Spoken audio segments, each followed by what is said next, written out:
Olá pessoal, bem-vindo e bem-vinda ao canal Amu Invest. MCHF11, vale a pena? Venha saber.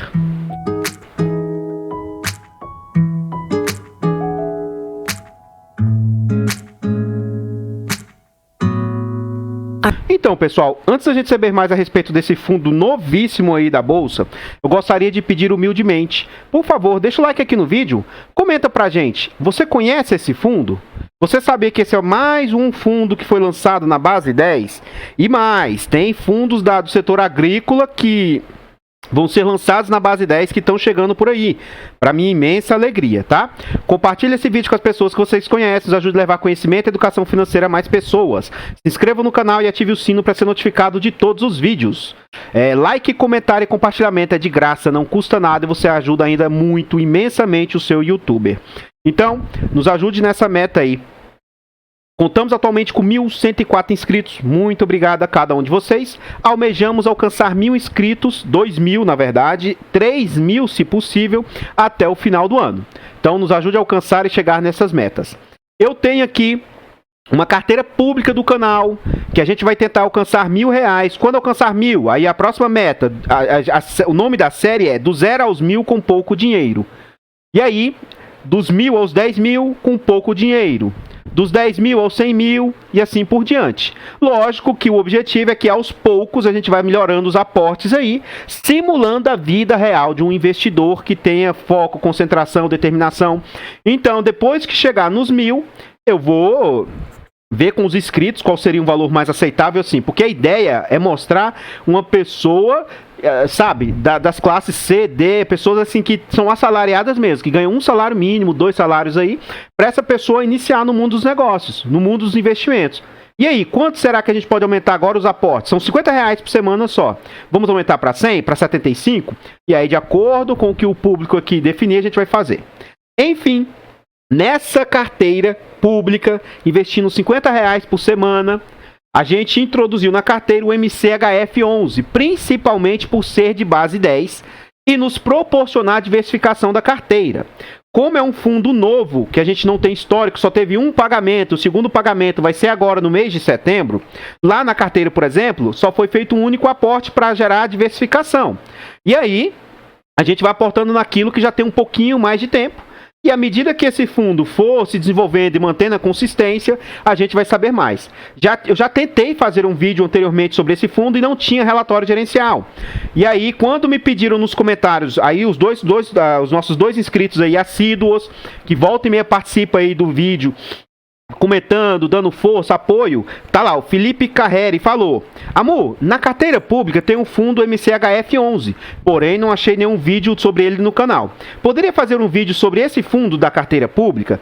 E aí, novamente, viu, Felipe? Não tinha por quê. A própria gestora ainda não tinha divulgado o seu primeiro relatório gerencial. Para eu trazer um vídeo mais raso, aí eu optei por não soltá-lo. Então, como agora tem relatório gerencial, a gente vai fazer um vídeo baseado no relatório gerencial do fundo, tá? E aí o Tecnion também pediu, poderia comentar sobre o MCHF, um fundo de base 10? Estamos aqui com vídeo para isso, tá bom? Então a gente vai sempre, na medida do possível, tentar atender os pedidos de vocês aí nos vídeos, tá bom? Vamos à frente então para descobrir a respeito desse fundo. Como antecipado, esse fundo... Cuidado com isso, tá? Esse fundo aqui, para mim, ele é mais um fundo híbrido do que um fundo de recebíveis imobiliários. Ele é bem recente, ó, mês 7 de 2021. E fico muito feliz de que a tendência dos fundos venham para a base de R$10. É um fundo da gestora Mauá, é uma gestora bem conceituada, eu gosto dessa gestora. Aqui não tem mandato escrito, mas ele é um mandato híbrido, a gente vai ver isso lá dentro do relatório gerencial. Por mais que apareça como recebíveis, a gente vai ver que esse fundo atualmente está se comportando como um FOF. E a gente vai entender isso também lá no relatório gerencial. É um fundo que, apesar de novo, já está com a liquidez invejável, superior a muitos fundos aí bem antigos. Por ser de base 10, é o que eu falo. Fundos de base 10 trazem liquidez para o mercado. Então, um fundo que possui 337 mil por dia é pouco ainda? É. Para alguém que queira movimentar em torno de 60, 70, 80 mil, vai enfrentar dificuldade para entrar e sair do fundo. Mas já é um fundo bem líquido, principalmente para nós pequenos investidores. É um fundo que não tem represtação aqui, não tem nota ainda no site, não tem represtação no IFIX e já conta com 8.300.000 cotas. Tem-se que tomar cuidado com esse fundo porque atualmente ele já está sendo negociado com ágio, ele está caro, 4% mais caro. Tem correntes que não aceitam você pagar mais caro em um fundo, principalmente de papéis. Existem outras correntes que acham que 5% é o mais aceitável. Outras 10%, que é o meu caso, 10% é o meu limite. E existem outras que até 20%. Então, isso não existe certo ou errado. É o que a pessoa se sente confortável com o que está fazendo. Eu provo, eu entrei em um fundo com 30% de ágio e, assim, instantaneamente, eu baixei o meu preço médio para 113, para apenas, entre aspas, 13%. Ainda está acima do meu limite tolerável, mas por que eu fiz isso? Com 13% de ágio, em 6 meses eu já liquido o risco, dali para frente o que vier é lucro. Então esse é o ponto de vista pelo qual eu optei, por exemplo, em entrar nesse fundo. Não quero ser o melhor que ninguém, não quero ser o bambambam ou o senhor da razão, mas se você souber o que você está fazendo, você pode comprar um fundo até com 50% de ágio. O problema é que a gente tem muitos iniciantes que não entendem direito o mercado. E aí quando essa cota despenca, que a tendência é que em algum momento ela despenca, a pessoa vende de forma desesperada. Voltando para o fundo, é um fundo que está sendo negociado com 4% de ágio. O que isso significa? Ele está sendo negociado a um PVP, um preço sobre valor patrimonial, de 1,04. Esse fundo ele tem um patrimônio de 79 milhões, só que o mercado já está pagando 83 por ele. Então as suas cotas, o que elas valem mesmo é R$ 9,59, só que o mercado está aceitando pagar R$ 10,01.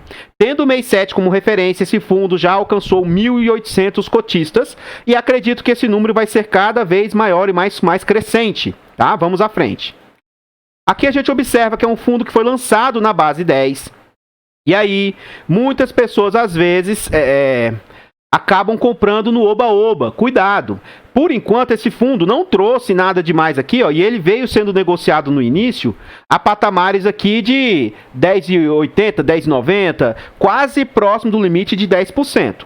Teve as quedas aí desde o seu lançamento e atualmente ele está lateralizado, apesar de pouquíssima história, é um fundo que está lateralizado aqui na faixa dos R$10. Então, a gente viu lá 4%, é um fundo que não está sendo negociado com ágio muito grande. Enfim, esse fundo foi lançado, ó, só teve o IPO, ainda não teve novas buscas de cotas no mercado, apesar de aparecer aqui 100, ele foi lançado na base 10. Ele tentou captar 250 milhões para a oferta inicial e só captou aquilo que estava lá. Ele captou um valor menor, agora eu não lembro com exatidão se foi 70 ou 80 milhões. Enfim, vamos à frente. A gente não tem histórico. E aqui também tem outra corrente de investidores. Eu estou tentando mostrar para vocês que existem vários tipos de posições diferentes. Se você comprar um fundo com ágio de 5, 10 ou 15%, tá errado? Ora, não, se você souber o que está fazendo. Se você comprar um fundo que não tem histórico, tá errado? Não, só que você tem que saber o risco seguinte. Esse fundo, você não sabe como ele performou. Se é um fundo sólido ou se é apenas, entre aspas, fogo de palha.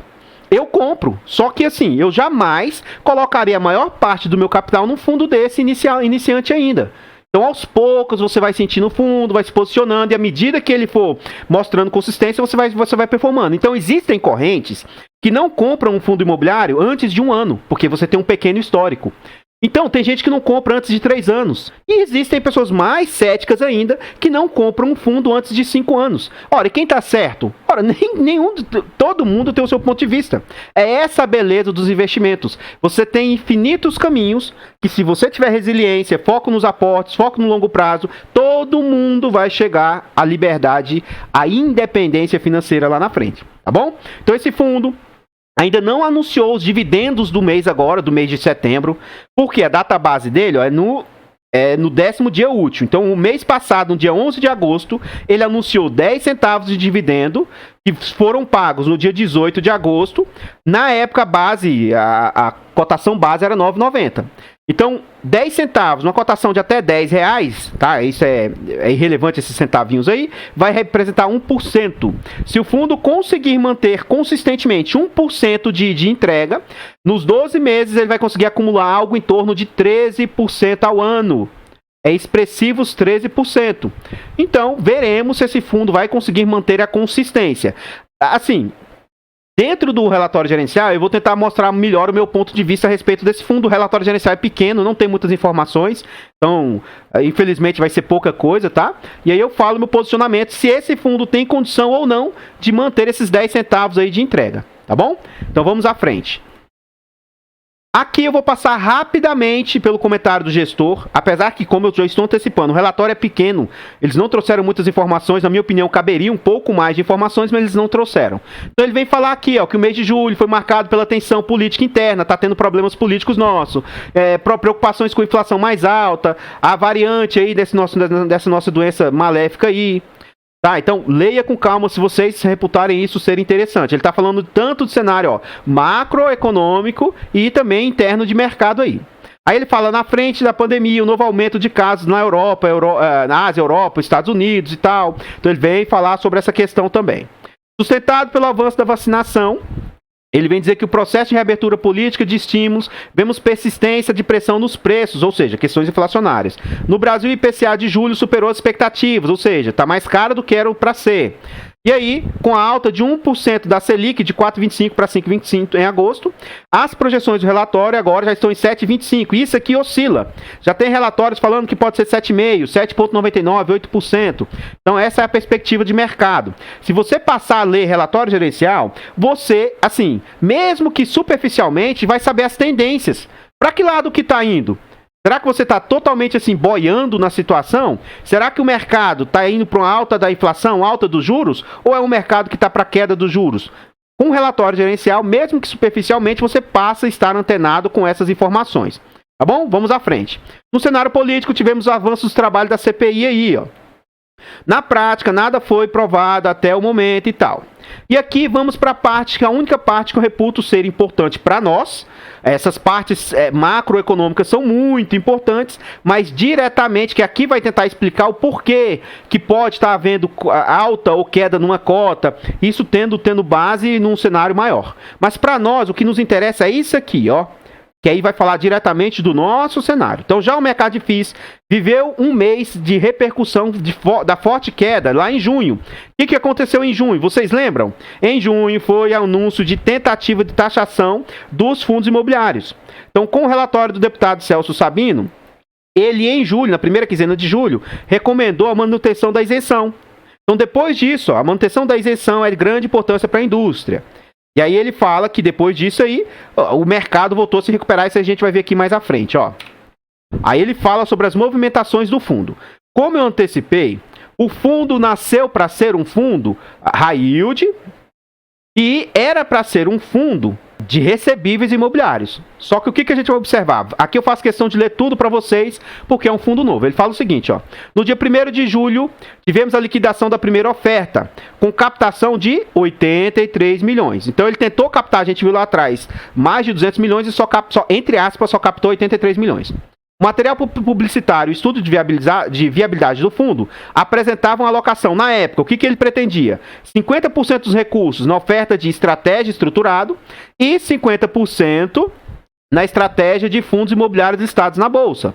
Então, poxa, um fundo que nasceu para ser de recebíveis, ele, em tese, já está funcionando mais como um FOF. Por quê? 50% dessa estratégia estruturado aqui é o fundo da própria bolsa, da própria gestora, que é o MCHY. Esse é um fundo de papel.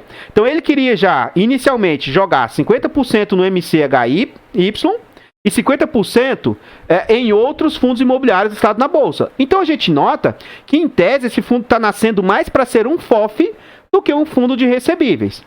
O que ele fez? Como ele não conseguiu captar tudo o que ele queria, ele mudou a estratégia. Então ele fala, ó, com a captação inferior ao volume, decidimos alocar 80% do portfólio no MCHY. Comprou fundo da própria gestora.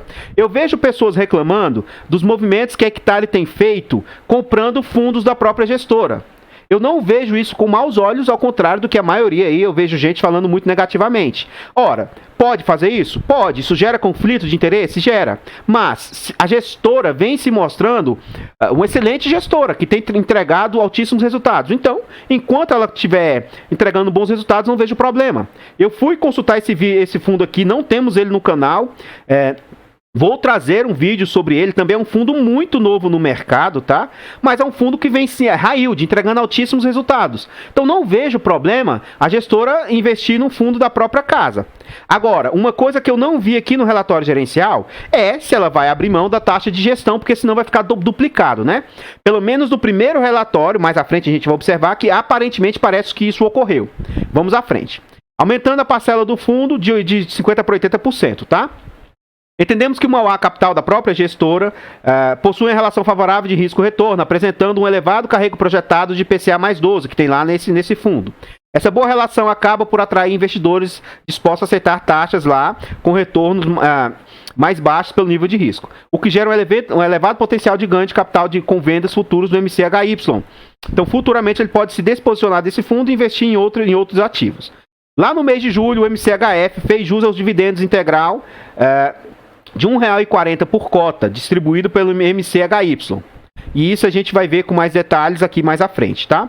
Enfim, na estratégia de FIIs listados, a gente vai ver que ele, nos FIIs, ele investiu 7% do portfólio, ou seja, gente, 100%, ele separou 80% para investir no fundo da própria casa e mais 7% ele já alocou em FIIs. Atualmente, esse fundo está com 13% do portfólio em caixa. Está parado, entre aspas. Lembra lá no início do vídeo que eu questionei se o fundo tinha potencial de continuar entregando os 10 centavos? Ele tem potencial de talvez entregar mais do que os 10. Quando ele alocar aqui esse caixa, uma quantidade maior, tende a aumentar aqui o que está entregando. Porque a gente vai ver os outros fundos imobiliários nos quais esse fundo investiu, também são fundos aí que eu reputo ser fundos muito bons, tá? Então vamos à frente aqui. Aqui a gente vê a estratégia do fundo, vou tentar passar aqui com um pouco mais de rapidez, ó. Estruturados, no mínimo 50% e ele alocou 80%. FIIs listados, no máximo 50%, ele está apenas com 7%. Como ele alocou 80% aqui, sobra 20% para essa estratégia apenas. E crédito aqui, até 50%. E o que esse fundo pode investir? Em FIIs, que é a estratégia atual. Ele pode investir em CRIs. Pode investir LHs, que são letras hipotecárias, letras de crédito imobiliário, LIG também, que é tudo ligado ao crédito imobiliário. FDICs, SPS, ações, FIPS, CEPAC, tudo isso são espécies distintas de crédito imobiliário que nós, investidores, pessoas físicas, dificilmente conseguiríamos acessá-las, tá? Aqui a gente observa naquilo que eu disse, que o fundo não deixou isso claro, ele não trouxe no seu relatório gerencial, pelo menos não que eu tenha visto, e para mim essa informação seria, assim, melhor se ele tivesse trazido isso. Então, ó, o fundo aferiu ganhos. Antes de eu falar sobre isso, deixa eu falar sobre as taxas que pediram para eu passar a trazer nos vídeos. Então, esse fundo possui 0,77% de taxa de gestão, menor do que a praça. 0,18% de taxa de gestão, de administração. Quando a gente soma as duas, já performa aqui 0,95%. Então, está abaixo aí do que os comumente 1,10%, 1,15%, 1,20%. E ele traz também 20% de taxa de performance do que exceder o IFIX. Eu acho um pouco justo porque, ora, se o fundo performar acima do IFIX, que é o índice de fundos imobiliários, eu acho isso perfeito. O que eu vejo aí é, às vezes, poxa, fiquei decepcionado com o Hectare, que a sua taxa de performance é sobre o CDI, caramba. Aí eu fiquei, ainda mais 100% do CDI. Aí eu achei uma judiação conosco. Mas, poxa, IFIX, acho justo aqui. Enfim, apesar disso tudo eu reputar ser irrelevante, porque para mim o que interessa é isso aqui, ó. O fundo performou 900 mil de rendimento dos FIIs, não teve ganho de capital, né, não fez vendas, performou caixa mais 195 mil, qual o total? 1.105.000. Então o que seria 10% de 1.105.000? Ora, 110 mil. Se esse fundo tivesse como despesas 110 mil, seria algo, na minha opinião, que eu reputo ser aceitável, que seria 10% aí de despesas. Olha o quanto que seriam as despesas do fundo, 60 mil. Então, as despesas do fundo, por enquanto, estão gerando menos que 6% dos gastos. Poxa, parabéns para a gestora, parabéns mesmo. Aqui não fica claro se foi algum erro de digitação ou não, mas não acho que não foi isso. O que o fundo fez? Teve 1.100.000, teria que ter as despesas, mas note que ele não abateu as despesas, então ficou com 1.100.000. Então o fundo fez reserva aqui, aparentemente ele não cobrou taxa de gestão nessas taxas aí. Então ele distribuiu apenas 830 mil. Se você observar bem lá as cotas lá do fundo, lá, ele tem 830 milhões de cotas e tal. Então ele fez de forma a distribuir 10 centavos por cota. Ele já poderia ter entregue algo nesse mês, depois teria que fazer os cálculos com exatidão, tá? Mas algo em torno de 14, 15 centavos e optou por entregar apenas 10. O ponto é, o fundo fez de reserva algo em torno ali de 280 mil, 290 mil de reserva. Tá? Então, assim, ele já está fazendo caixa, que é outro ponto. Eu prefiro que o fundo guarde um pouco para momentos em que oscilar a cota e ela ficar mais linearizada, do que, por exemplo, ele entregar 14 centavos nesse mês e mês que vem entregar apenas 8. Então, é melhor ele entregar 10, 11 todos os meses, na minha opinião, que fica uma situação mais previsível, né? Então, esses 10 centavos já está representando 1%, 12,7% ou mais, ó, acumulado no último ano. Sendo que o estudo de viabilidade, quando o fundo foi lançado, era tentar alcançar um benchmark de 0,07 centavos ou 0,07%. Então o fundo conseguiu extrapolar 40% do previsto, né? E isso representa 278 do CDI bruto, 327 do CDI líquido depois que desconta o imposto de renda. Parabéns para a gestora, vamos à frente. Aqui a gente observa que o fundo ainda tem caixa, né? Pelo que a gente observou, não é só esses 10%, é mais um pouco, ó, 13% em caixa, 7% em FIIs líquidos e 80% no fundo da própria gestora. 100% em recebíveis imobiliários aqui, que ele considera recebíveis, porque está recebendo, né, da área de imóveis, apesar de ser aqui, como eu disse, para mim seria mais de FOFs, né? Mas ele considera como sendo recebíveis. Dos FOFs, dos fundos imobiliários que ele investiu, 18% é do setor híbrido, 18,5% de lajes, 25% logístico, 30% de recebíveis, que pode gerar sempre bons yields, e 7,4% de renda urbana. Muito bom, por sinal. Aqui a gente observa os FIIs da carteira. Então, ó, ele tem a LZR, esses 18% de 7%, tá? Por isso que dá 1,3% do PL total. Mas dos 7%, 18% é a LZR, RBRR, 12%, VCJR, que eu também vou ver se eu trago um vídeo sobre esse fundo aqui para o canal, 8% aí. Então, assim, do patrimônio representa 1%, 0,9%, 0,6%, 0,6%, não está exposto, com exceção de um fundo da própria gestora, tá bom? Vamos à frente. Um ponto interessante, se você quiser ver também, é o seguinte, ele vem trazer como que está cada setor nosso da Bolsa no mês de julho e o ano inteiro. Então, em julho, recebíveis deu uma taxa de 2,5%, ao passo que o IFIX deu 6,2%, né? Agora, no ano inteiro aqui, a gente observa, ó, julho, o ano inteiro. Então, recebíveis deu 2,5% no mês e 6,2% no ano inteiro. E o IFIX deu 2,5%, então, ó, os recebíveis têm trazido bastante o IFIX para cima, só que no ano o IFIX está 1,6%, enquanto recebíveis está sustentando aí.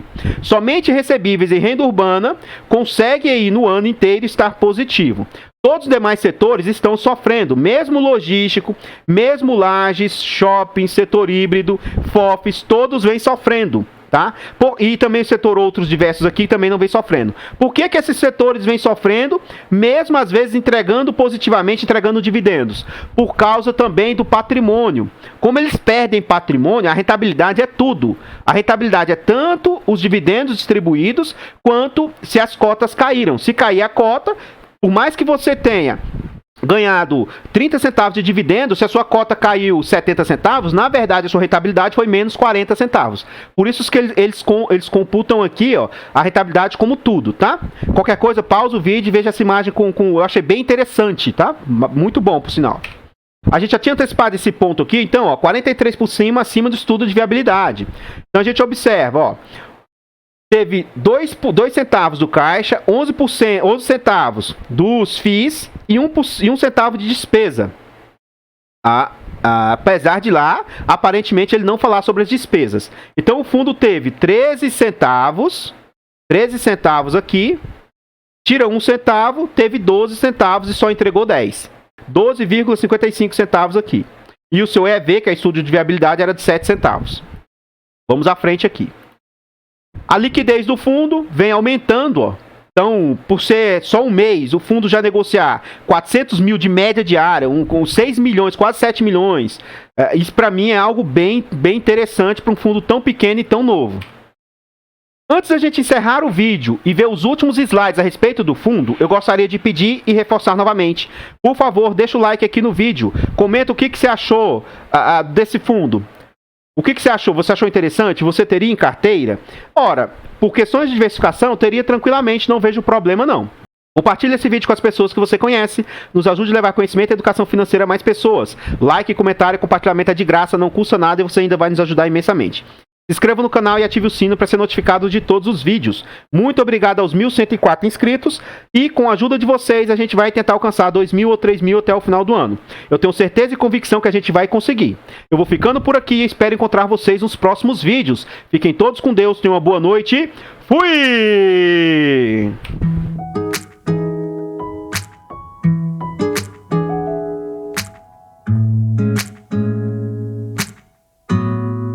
Artlist.io. I scrolled down the Insta page, saw a picture that I didn't want to see. He had his hand around your waist and a smile on your face, like the way you look at me. 'Cause only 8 months ago he was holding your hand, slow dancing and kissing the top of your head. And I don't know how to compete. Music licensing reimagined. And it still feels like we just only met. Yeah, I was so naive, thinking that you've only felt this way for me. You always tell me I'm